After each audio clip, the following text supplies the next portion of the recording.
আসসালামু আলাইকুম। আমি মোহাম্মদ জাকির হোসেন।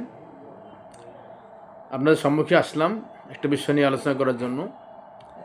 কিছুদিন পূর্বে বাংলাদেশ মহামান্য হাইকোর্ট থেকে একটি রায় দিয়েছেন যে এখন থেকে প্রথম স্ত্রী থাকার পরেও দ্বিতীয় স্ত্রীর জন্য আপনি বিবাহ করতে পারেন।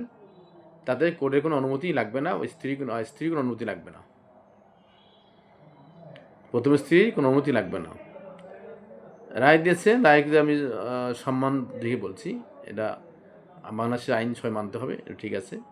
আগে যদি আপনি প্রথম স্ত্রী রেখে দিয়ে বিবাহ করতেন, তাহলে আপনার প্রথম স্ত্রীর অনুমতি নিতে হতো, না হলে আপনি আইনের দৃষ্টিতে আমরা অপরাধী ছিলেন। এখন সেটা রাখতেছে না, ঠিক আছে।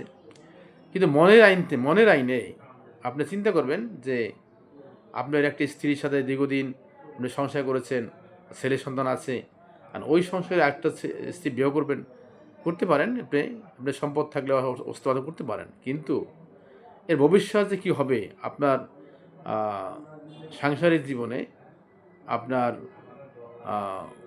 পারিবারিক জীবনে যে সমস্যা হবে এবং আপনি মৃত্যুর পরে যে সমস্যা হবে, সেই সমস্যাটা আপনিই দায়ী থাকবেন। অতএব চেষ্টা করবেন যতক্ষণ পর্যন্ত না পারেন আর দ্বিতীয় স্ত্রী বিবাহ করার চেষ্টা করেন না। করলে আপনার নিজেরও ক্ষতি, সংসারের ক্ষতি, পারিবারিক ক্ষতি, সামাজিক আপনি হীনবল হবেন।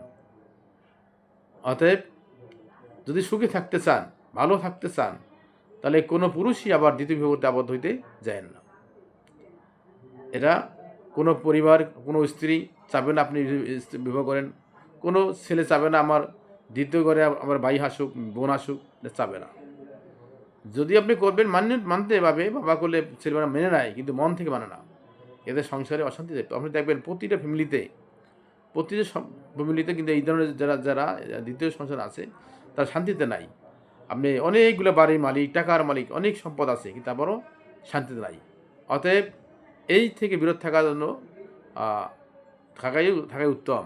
আমরা দ্বিতীয় বিয়ে করতে আবদ্ধ যাবেন না। ভালো থাকেন। আসসালামু আলাইকুম।